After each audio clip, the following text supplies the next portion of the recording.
Eu vou ficar com vergonha. Ai, já foi. Boa noite, meus queridos. Tudo bem com vocês? Espero que esteja bem com todo mundo, né? Hoje a reunião é com a doutora Daiane, né? A Dai está desde o começo da comunidade com a gente, né? Auxiliando em tudo que a gente precisa.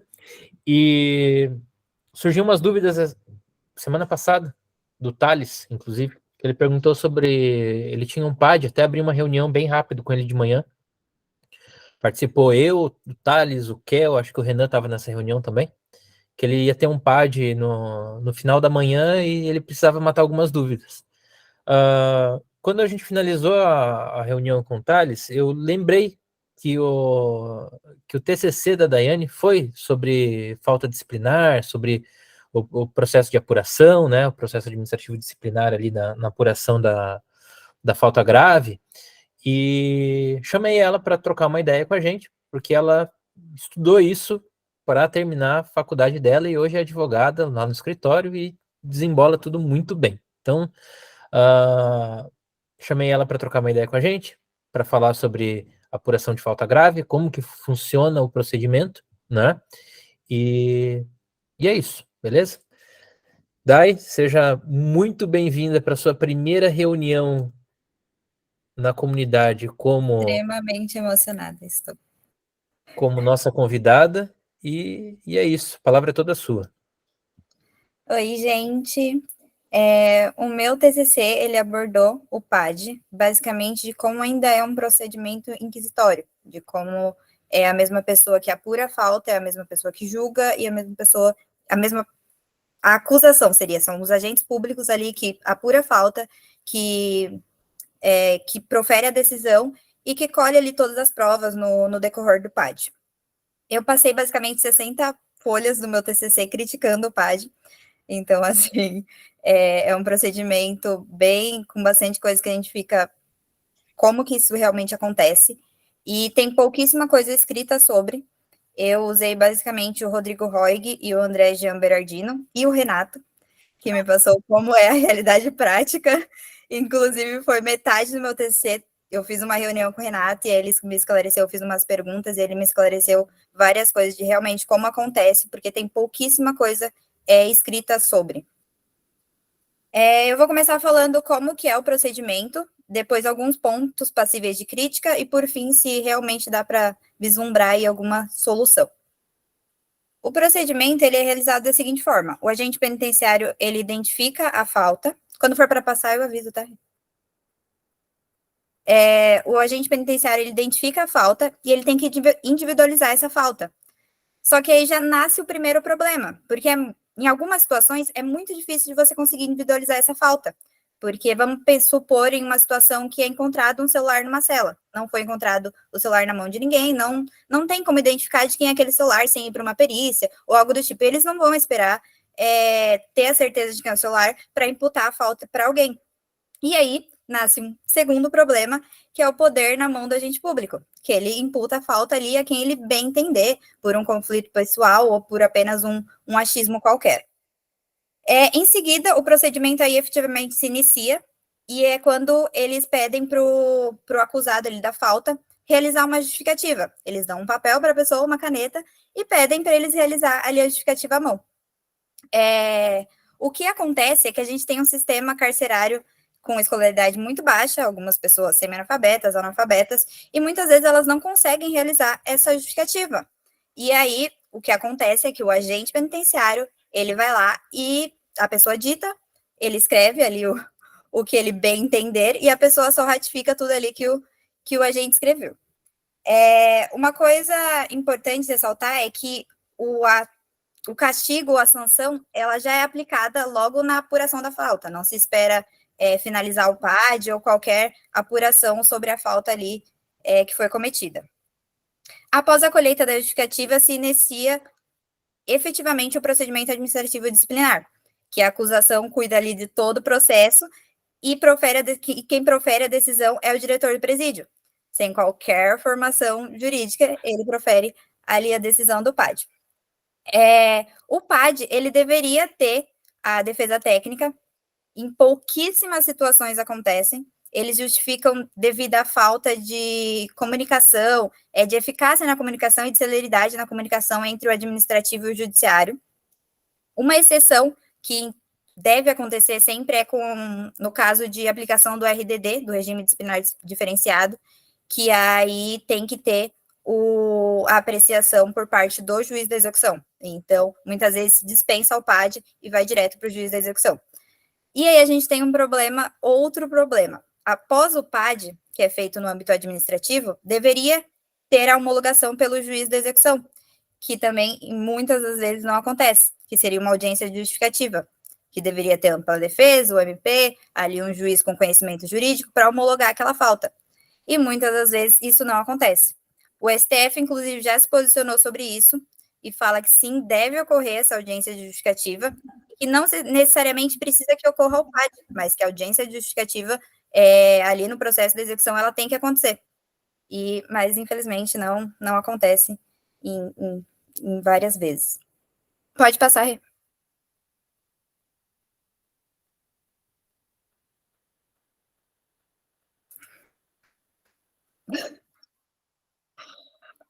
Eu vou entrar agora nos pontos que são criticáveis aí do procedimento, que é...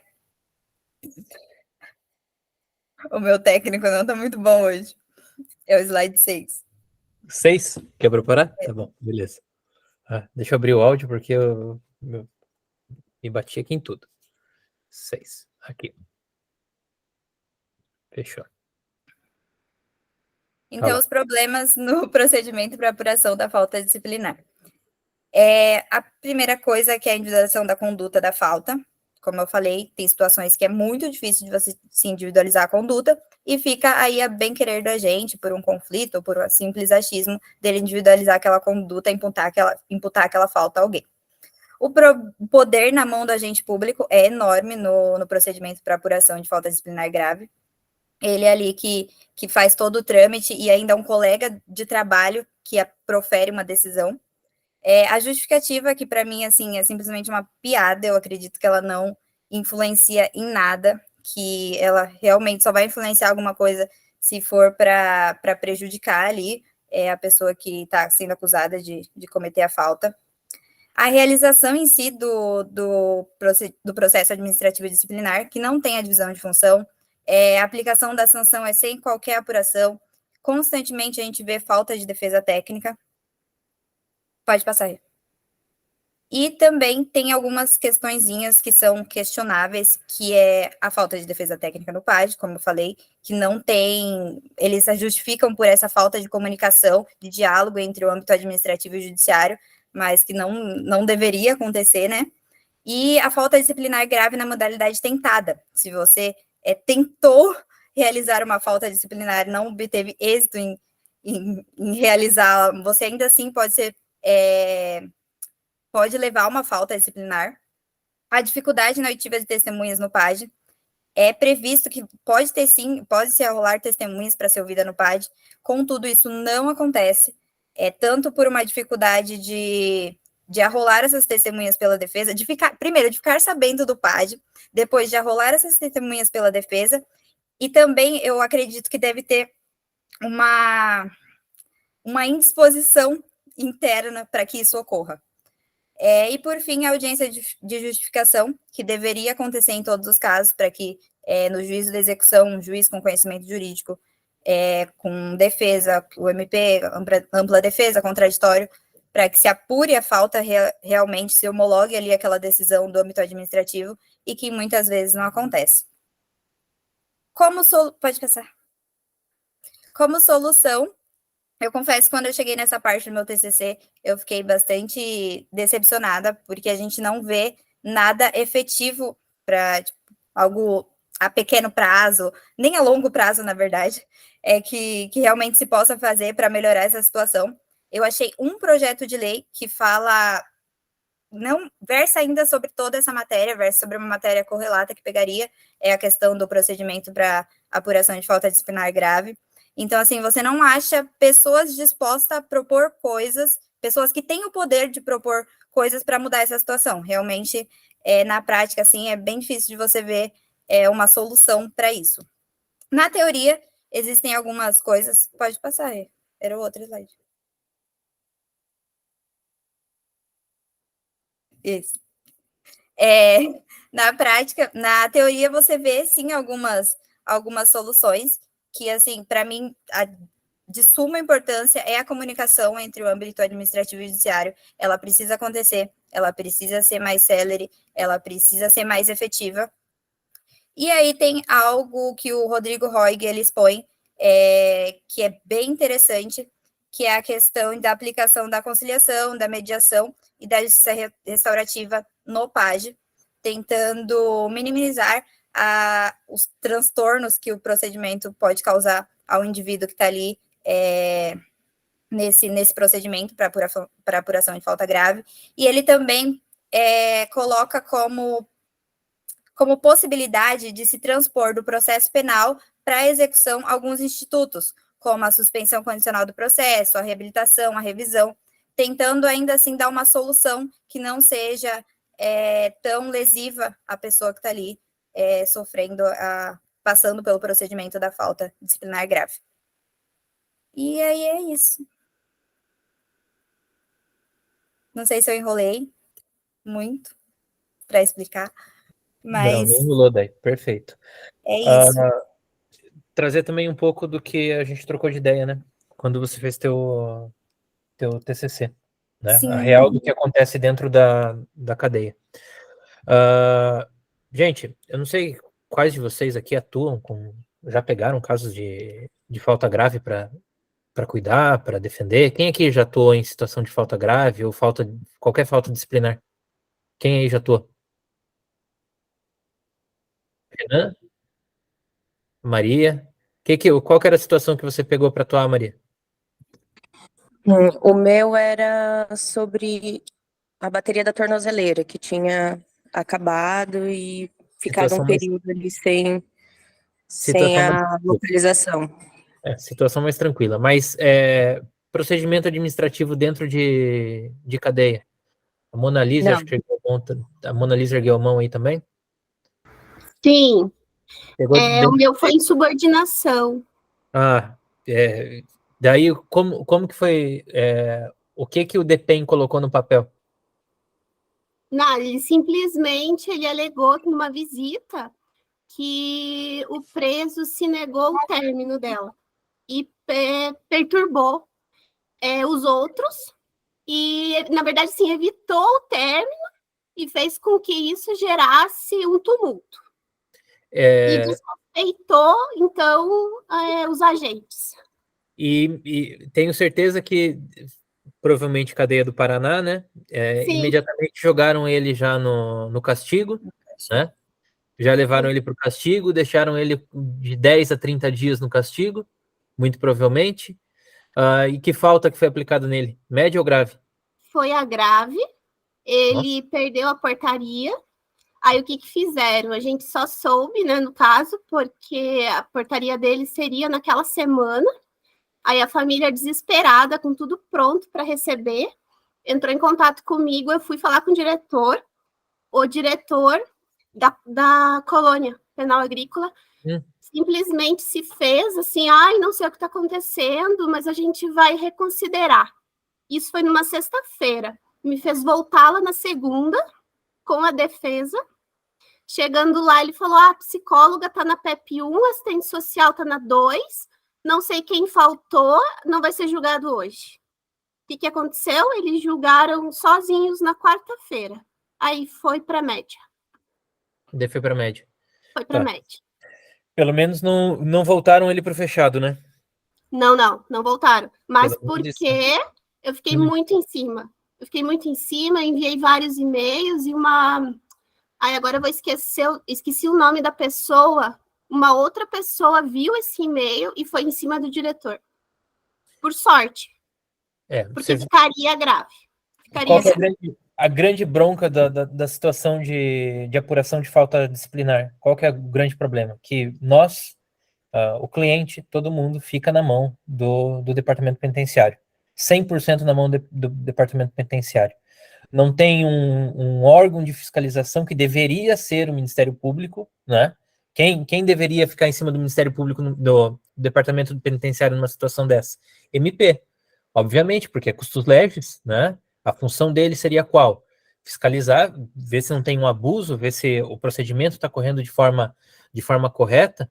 Até seria, a Day falou aqui sobre soluções, até está na tela a situação de possíveis soluções, às vezes incorporar o Ministério Público a essas comissões disciplinares de julgamento seria o início de uma solução. Por mais que seja... Mas é que eu acho que nem é muito do interesse deles, né? É a função dele. A função dele é ser custos legis, a função dele é ser um fiscal. Se ele é incorporado, é o primeiro passo de solução, né? Agora, indo para um lado mais prático na nossa atuação. O que a gente faz numa situação que a gente acaba se deparando com uma execução penal onde passou por cima desse abuso, né? Quais são as opções? Eu faço a pergunta, jogo para vocês para ver se a minha está em sintonia com a cabeça de vocês. Uma situação de uma execução penal que você encontra, que teve uma falta grave, a falta grave não foi homologada pelo judiciário, mas não teve audiência de justificação, e já foi o prazo para um agravo em execução. Eu só vislumbro uma saída, tá? Alguém vislumbra algo a ser feito nessa situação? Ou não? Já teve o prazo para agravo? Já teve o prazo do agravo, já encerrou, você pegou o processo do cliente com o cliente já ferrado, lá na frente já. 30 dias que o cara já foi movido para o fechado, que já foi homologada a falta dele e ele já não tem mais, teoricamente, o que fazer. Por incrível que pareça, essa saída eu encontrei essa semana. Tentar internamente? Não. Não. Vocês viram que eu mandei o despacho do Ministério Público do meu processo, né, gente? Vocês viram ali que eu mandei no grupo, né? O que aconteceu naquela situação? Eu não estava assinando, então eu tinha que esperar para movimentar o meu processo, para daí depois poder entrar com o agravo em execução. Então eu estava bem no limite. Eu estava entre perder o prazo do agravo em execução e fazer minha assinatura, ou dar tempo de eu ir lá assinar e fazer o agravo tudo certinho. Eu acabei perdendo o prazo do agravo em execução e fiquei meio sem saída na situação. A gente sabe, execução penal, o único recurso que cabe na execução penal é o agravo em execução.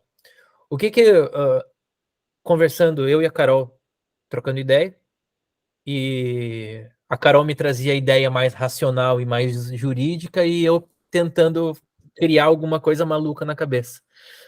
A gente pegou uma decisão com trânsito em julgado, né, numa execução penal, e a gente protocolou no Tribunal de Justiça um HC como revisional da decisão da execução. E o HC revisional da decisão da execução está passando. Eu acredito muito que vai passar, vai ser julgado agora dia 16, mas qual que foi a ideia? Aquela ideia de HC substitutivo de revisão criminal que a gente entra no STJ, eu apliquei ele dentro da revisão criminal e passou, e deu certo.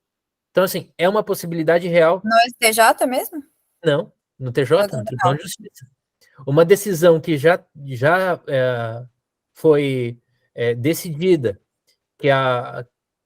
por mais que a gente saiba que as decisões em execução penal são decisões meramente declaratórias, mas isso não é levado a sério.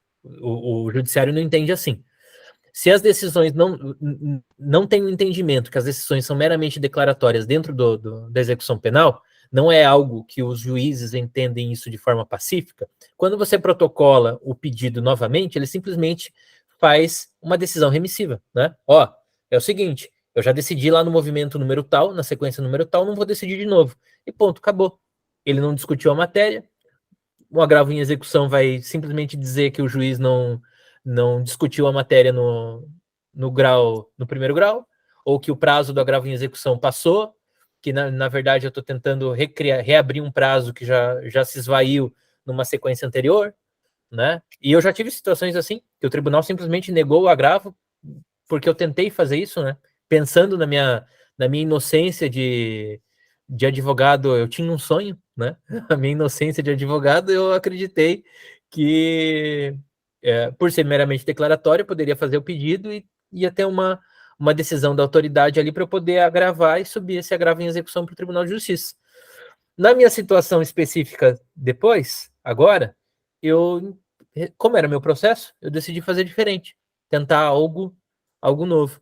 E o HC, como recurso substitutivo do agravo em execução, passou, né? Ele passou e teve até parecer favorável do Ministério Público, o que não era de se esperar que algo tão inusitado fosse dar certo. Então, é uma possibilidade, até o HC foi enviado no grupo hoje, é uma possibilidade de se rediscutir essas situações de falta, essas nulidades da falta, que são gritantes, que são, assim, muitas,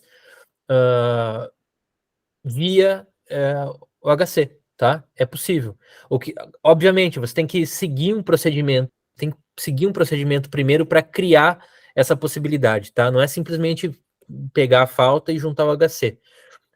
Primeiro, o que eu vejo como necessário, você criar no juízo essa discussão sobre efeito declaratório da decisão anterior, da falta. Você tem que criar isso no juízo. Como que você vai criar isso? Uma petição simples dentro da execução penal. Uma petição simples rediscutindo alguma nulidade que não foi tratada. O juiz vai ter duas vertentes para ele sair. Ou ele analisa a tua petição e dá uma decisão em cima da sua petição e simplesmente cumpre com a lei, com a jurisprudência e reverte essas nulidades, né? Anula o procedimento, ou ele faz isso, o que muito dificilmente vai acontecer, ou ele simplesmente diz que não vai analisar de fato aquele teu peticionamento, porque é incabível, né? Independente das vertentes que ele seguir, você fez você calçou o teu pedido para subir com o HC para o Tribunal de Justiça, e na outra opção, você alcançou o mérito que você buscava, né? São essas duas vertentes. Se você não alcançou, só sobrou para você a ida pelo HC, qual que foi a ideia que a gente teve? Até dá para ver pelo HC que foi enviado o modelo ali. A gente deixa claro para o juízo que o que a gente busca é que a nulidade seja sanada de ofício, né? Então, assim, o HC não é para ser reconhecido, mas no mérito, né? O mérito dele é para ser dado de ofício. Então, o judiciário pode fazer isso. Isso é comprovado. Isso daí a gente tem os vários HC substitutivos de revisão que a gente protocola e tem resultado. Então, isso não é um problema.